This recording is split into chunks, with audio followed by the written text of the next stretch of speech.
திரு பாலச்சந்திரன், உங்கள்கிட்ட இருந்தே தொடங்குறேன். இந்த விவகாரத்தை நாம் எப்படி புரிஞ்சுக்கணும்? ஒரு அரசமைப்பு பொறுப்புலையும் இருந்திருக்கிறீங்க. நீதிமன்ற உத்தரவு ஒரு புறம் 2 முறை தீபம் ஏற்றணும் அப்படின்னு சொல்லியும் அந்த உத்தரவை தமிழக அரசு கடைப்பிடிக்கலை. அதுக்கு வேறு விதமான காரணங்களையும் அவங்க முன்வைக்கிறாங்க. சட்ட அமைச்சர் ரகுபதி முதற்கொண்டு தங்களுடைய தன்னிலை விளக்கத்தை முன்வைக்கிறாங்க. எப்படி புரிஞ்சுக்கலாம்? இதையெல்லாம் என்ன உணர்த்துது? இதில் 2 விஷயங்கள் இருக்கு. நீதிமன்றம் இந்த பிரச்சனையை அணுகிய முறை, அவர் கொடுத்த உத்தரவு, ஆர்டர், இந்த 2ஐயும் வச்சு பார்க்கும்போது சில மரபுகள் இங்கு இந்த நீதிமன்றம் விசாரிக்கும் போது மீறப்பட்டிருக்கின்றன. மரபுகள் மீறப்பட்டிருக்கின்றன. உதாரணமாக சொல்றேன், ரிட் பெட்டிஷன் வரும்பொழுது என்ன எவிடன்ஸ் இருக்கோ அந்த பேசிஸ்ல தான் ரிட் பெட்டிஷன் டிசைட் பண்ணணுங்கிறது தான் மரபு. ஏதாவது ஒரு எவிடன்ஸ் கலெக்ட் பண்ணணும் அல்லது அட்யூஸ் பண்ணணும் அப்படின்னா அதை சிவில் கோர்ட்ல தான் கொடுக்கணும். இதுதான் மரபு.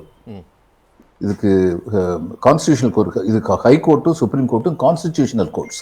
அந்த கான்ஸ்டிடியூஷனல் கோர்ட்ல அது வர முடியாது. அப்புறம் spot inspection can be made only in sessions cases. Spot inspection ஒரு கான்ஸ்டிடியூஷனல் கோர்ட் போய் பண்ண முடியாது.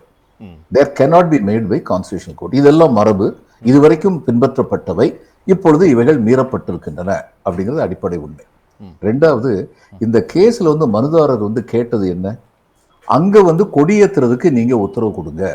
கன்சர்ன்டு பீப்புள், கோயில் அதிகாரிகள் கொடியேற்றுறதுக்கு உத்தரவு கொடுங்கன்னு கேட்டா ஜட்ஜி என்ன ஆர்டர் கொடுத்தாரு? நீங்களே போய் கொடியேற்றுங்க. அவங்க அப்படி கேட்கல. அவங்க கேட்டதுக்கு மேல ஜட்ஜி உத்தரவு கொடுத்திருக்காரு. This is over reaching. இதுவும் மரபை அப்பட்டமாக மீறிய ஒரு செயல்.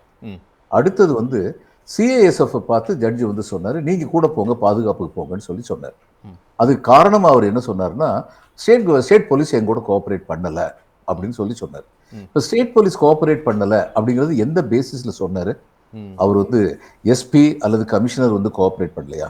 அப்படி பண்ணலன்னா அவங்களுக்கு மேல அது டிஐஜி இருக்காரு, ஐஜி இருக்காரு, டிஜிபி இருக்காரு, ஹோம் செக்ரட்டரி இருக்காங்க. இவங்களை அப்ரோச் பண்ணி உங்களுடைய ஆஃபீஸர் மிஸ்பிஹேவ் பண்றாரு, நீங்க உடனடியா அதை சரி பண்ணுங்கன்னு கேட்டாரா? இந்த வினாக்கள் எல்லாம் எழும். உச்ச நீதிமன்றத்தில் இந்த வினாக்களுக்கு எல்லாம் பதில் கிடைக்கும். இப்ப இதுல ஒரு ஓய்வு பெற்ற ஒரு தாசில்தார் சொல்லியிருக்காரு, எந்த தூணை இவங்க சுட்டி காட்டி அதுல விளக்கு ஏத்தணும்னு சொல்றாங்களோ அது விளக்கு தூணே அல்ல, அது சர்வே தூணு. இது மாதிரிப்பட்ட தூண்கள் மேற்கு தொடர்ச்சி வலையில பல தூண்கள் இருக்கின்றன அப்படின்னு சொல்லியிருக்காரு. அதுல உள்ள குழிங்கிறது என்னன்னா, அந்த இதை வைக்கிற சர்வே இன்ஸ்ட்ருமெண்ட்டை வைக்கிறதுக்காக ஏற்பட்ட குழி. இது உண்மையா இல்லையா அப்படிங்கிறத ஆராய வேண்டிய பொறுப்பு நீதிமன்றத்துக்கு இருக்கு. அவரோட சொல்லியிருக்காரு, நான் உடனடியே அதை உண்மைன்னு சொல்லல. ஆனால் சொன்னவர் தாசில்தாராக இருந்து ஓய்வு பெற்ற ஒரு அரசு அதிகாரி. அவர் இன்னொன்னு சொல்லியிருக்காரு, மேற்கு தொடர்ச்சி மலையில பல இடங்கள் இப்படிப்பட்ட தூண்கள் இருக்கின்றன, அவைகள் கோயில் தூண்கள் அல்ல, தீபம் ஏற்றும் தூண். இது கோயிலுக்கு பக்கத்தில் இருக்கிறதுனால அப்படி இவங்க எல்லாரும் பாக்குறாங்க, ஆனா அது இல்லை அப்படின்னு சொல்லியிருக்காரு. இதுல அப்பட்டமாக மீறப்பட்டதுன்னு சொல்லி நான் பாக்குறது ஒரு விஷயம், சிஏஎஸ்எஃப் அனுப்புறது. சிஏஎஸ்எஃப் யாரு? அவங்க சென்ட்ரல் இண்டஸ்ட்ரியல் செக்யூரிட்டி. சிஏஎஸ்எஃப் அனுப்புனது அங்க இருக்கக்கூடிய ஜிஆர் சாமிநாதன் நீதியரசர் அனுப்பியிருக்கிறாரு. மறுநாள் 2 நீதிபதிகள் அமர்வுல போகும்போது இந்த கொஸ்டின், இந்த ஆர்குமெண்ட்லாம் வருது. சிஏஎஸ்எஃப் இவங்க எதுக்கு அனுப்புனாங்கன்னு அரசு தரப்பு கேட்கும்போது 2 நீதிபதிகள் கொண்ட அமர்வு, நீதிபதி ஜெயச்சந்திரன் உள்ளிட்ட அமர்வு, நீங்க எதுக்கும் ஒத்துழைப்பு கொடுக்கலனா இப்ப சிஏஎஸ்எஃப் அனுப்பதானே செய்வாங்க, அதுல என்ன தவறு கண்டீங்க அப்படின்னு 2 நீதிபதிகள் அமர்வும் அதை நியாயப்படுத்தும் வகையில தங்களுடைய கருத்தை முன்வைக்கிறாங்க. தம்பி, 10 நீதிபதிகள் அப்படி சொன்னாலும் அது நியாயம் கிடையாது.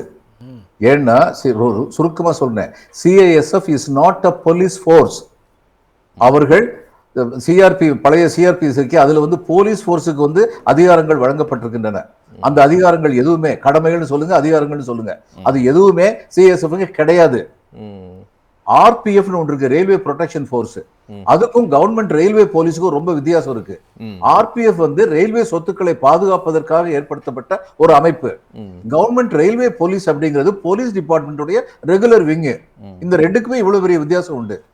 நான் கேட்கிறேன், நாளைக்கு எங்க வீட்டுல 10 பேர் இந்த சிஎஸ்எஃப் உடைய அபிஷியல் ஸ்டாண்டிங் என்னங்கிறதுக்கு ஒரு சின்ன உதாரணம் தர்றேன். ரொம்ப காலத்துக்கு முன்னாடி இதுல மேற்கு வங்கத்துல 1967 துர்காப்பூர் ஸ்டீல் பிளான்ட்ல இவங்களுக்கும் தொழிலாளர்களுக்கும் மேனேஜ்மெண்ட்டுக்கும் இடையில பயங்கரமான வாக்குவாதம், முட்டல், மோதல்கள் வர்ற சூழ்நிலை இருந்த உடனே management government of India, public sector undertaking, government of இந்தியால சொல்லி சிஆர்பிஎஃப் அனுப்புனாங்க. கவர்மெண்ட் ஆஃப் இந்தியா இவங்களுடைய ப்ரொடெக்ஷனுக்கு. அந்நேரம் இதா இருந்தவர் டெபுட்டி சீஃப் மினிஸ்டராகவும் ஹோம் மினிஸ்டராகவும் இருந்தது ஜோதி பாசு. ஜோதி வாசு ஒரு கடிதம் எழுதினாரு சென்ட்ரல் கவர்மெண்ட். அவர் சொன்னாரு சிஆர்பிக்கு போலீஸ் பவர் எதுவுமே கிடையாது. அப்ப தொழிலாளர்களுக்கும் சிஆர்பிக்கு இடையில மோதல்கள் வந்தால் இவை இரண்டுமே இரண்டு குழுமங்களுடைய மோதல்கள் என்றுதான் அரசுடைய காவல்துறை பார்க்க வேண்டியிருக்கும் சட்டப்படி. அதுக்கு என்ன அர்த்தம்னா ரெண்டு பேரையுமே அரெஸ்ட் பண்ணலாம், சிஆர்பி அரெஸ்ட் பண்ணலாம், இவங்க லேபரை அரெஸ்ட் பண்ணலாம், யாரு கலவரத்தை தூண்டி விடுறாங்களோ அவங்கள அரெஸ்ட் பண்ணலாம். அப்படித்தான் சிஆர்பியை பார்க்க முடியும். இந்த கடிதம் எழுதியதற்கு அப்புறம் தான் அமெண்ட்மெண்ட் கொண்டு வந்து சிஆர்பிஎஃப் ஆக்ட்ல அமெண்ட்மெண்ட் கொண்டு வந்து அதுக்கு போலீஸ் பவர் கொடுத்தாங்க. இன்னைக்கு வரைக்கும் சிஏஎஸ்எஃப்க்கு அப்படி எந்த போலீஸ் பவரும் கிடையாது.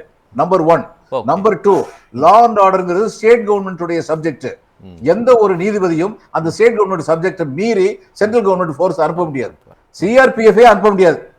சிஏஎஸ்எஃப் வந்து போலீஸ் போர்ஸே கிடையாது. எப்படி அனுப்ப முடியும்? அதனால இது நிச்சயமா ரெண்டு நீதிபதிகள் சொல்லிட்டாங்கனால அது சரியாயிராது. இது வந்து திரும்ப திரும்ப ஸ்டேட் அட்டானமியை குலைக்கிறது, ஸ்டேட் சாவரனிட்டியை குலைக்கிறது. இப்படிப்பட்ட காரியங்கள்ல யார் இறங்கினாலும் ஒரு விஷயம் தெளிவாக இருக்க வேண்டும். ஒரு ஜட்ஜோ ஒரு சிஎம்ஓ ஒரு சீஃப் செக்ரட்டரியோ ஒரு கலெக்டரோ சட்டத்தை தங்களுடைய கையில் எடுத்துக்க முடியாது. எல்லோருமே சட்டத்திற்கு கட்டுப்பட்டவர்கள். சட்டத்தின் மாண்பின் அடிப்படையில் தான் நாம் எல்லோருமே வந்து வேலை பார்க்க வேண்டும். சட்டத்தை மீறிய செயல் யார் செய்தாலும் அது சட்டத்தை வரம்பு மீறிய செயல் என்றுதான் கருதப்படும். இத்தனை குழப்பங்கள் எதற்காக ஏற்படுத்த வேண்டும் ஒரு நீதித்துறையின் ஒரு உத்தரவின் மூலம்? அதுதான் கேள்வி. ஓகே, ஒரு விவாதம் சொல்லிங்க. விவாதம் நடக்கும் பொழுது ரெண்டு பேருக்கு மாறுபட்ட கருத்துக்கள் இருக்கலாம். ஆனா ரெண்டு பேருமே உண்மைத்தன்மை உள்ள கருத்துக்களை சொல்லி பண்றதுதான் விவாதம். அப்படி இல்லைன்னா அது வாதமாயிரும். 100 வருஷத்துக்கு முன்னாடி நடந்ததை பார்த்தவங்கன்னு சொல்லி சொல்றதோ, அல்லது சென்ட்ரல் போர்ஸுக்கு இல்லாத அதிகாரத்தை அதுக்கு இருக்குன்னு சொல்லி சொல்றதோ, ஹைகோர்ட்டுக்கு இல்லாத அதிகாரத்தை அதுக்கு இருக்குன்னு சொல்லி சொல்றதோ, இப்படி நடந்தா அது வந்து விவாதமா இருக்காது, வாதமாயிரும். அவைகளை தவிர்த்து கொண்டால் நல்லது. சில அடிப்படை பிரச்சனைகள் எழுப்பப்பட்டன. ஜட்ஜுங்கிறதுனாலயோ அல்லது ஒரு சீஃப் மினிஸ்டர் அல்லது ஒரு பிரைம் மினிஸ்டர்ங்கிறதுனாலயோ அரசியலமைப்பு சட்டத்தை மீறி செய்ய முடியுமா? இதுதான் அடிப்படை கேள்வி. அரசியல் சட்டத்தை மீறி சிஎஸ்எஃப் போனால என்ன தப்புன்னு சொல்லி பேச ஆரம்பிச்சிட்டாங்கன்னா, அப்ப நாளைக்கு என் வீட்டுல 10 அடியாள் இருந்தாங்கன்னா சிஎஸ்எஃப் உடைய இது என்னது கேரக்டர் என்ன? அங்க போகும்போது பாடி கார்டா போறாங்க. பாடி கார்டுனா யாரு? அவங்களுக்கு அடியில வேலை பார்க்குற அடியாட்கள். அவங்க போலீஸ் கிடையாது. அப்ப நான் ஒரு 10 பேரை கூட்டு போய் சிஎஸ் பண்ண மாதிரி நானும் போறேன் அப்படின்னு சொல்லி போட்டு இந்த நாட்டுல எங்க சட்டம் இருக்கும்? அதனால இதை பத்தி நம்ம எல்லாருக்குமே ஒருமித்த கருத்து இருக்கணும். சட்டத்தின் மாண்பை நிலைநாட்டித்தான் எவருமே பணிபுரிய வேண்டும் அப்படிங்கறத அடிப்படையா வச்சுக்கிட்டோம்னா விவாதங்கள் சிறப்பா நடக்கும். இல்ல வாக்கு வங்கி அரசியல் செய்யறாங்கன்னு இருதரப்பு ரெண்டு பேர் மேலேயும் விமர்சனம் வைக்கிறாங்க. நீங்க என்ன கருத்துல இருக்கீங்க நிறைவா? இப்ப முஸ்லிம்கள் வந்து இந்த முஸ்லிம்கள் இதுல எந்த விதமான பிரச்சனையும் எழுப்பலையேங்க. போராட்டம் நடக்கிறது இந்துக்களுக்கும் முஸ்லிம்களுக்கும் நடுவில் இல்லையே. போராட்டம் நடக்கிறது அரசின் மாண்பை, அரசின் சட்டத்தை காப்பாற்ற வேண்டும் என்று நினைக்கின்ற ஒரு அரசுக்கும், அப்படி இல்லை நாங்கள் எங்கள் விருப்பம் போல் நடந்து கொள்வதற்கு அனுமதி அளிக்க வேண்டும் என்ற தோற்றத்தை உருவாக்கக்கூடிய ஒரு சக்திக்கும் இடையில் நடக்கிற போராட்டம். இவங்க திரும்ப திரும்ப சொல்றாங்களே ஜட்ஜி சொல்லிட்டாரு அதனால சரியா போச்சுன்னு. ஜட்ஜி சொல்றதை வந்து ஏத்துக்கிட்டாங்க ரிசர்வேஷன்ல, மைத்திக்கு வந்து கொடுத்தாங்க ரிசர்வேஷனை. அப்படி சொன்னதுனால மணிப்பூர் வந்து 3 வருஷமா ரத்த காடா இருக்கு. நினைவுல வச்சுக்கணும்.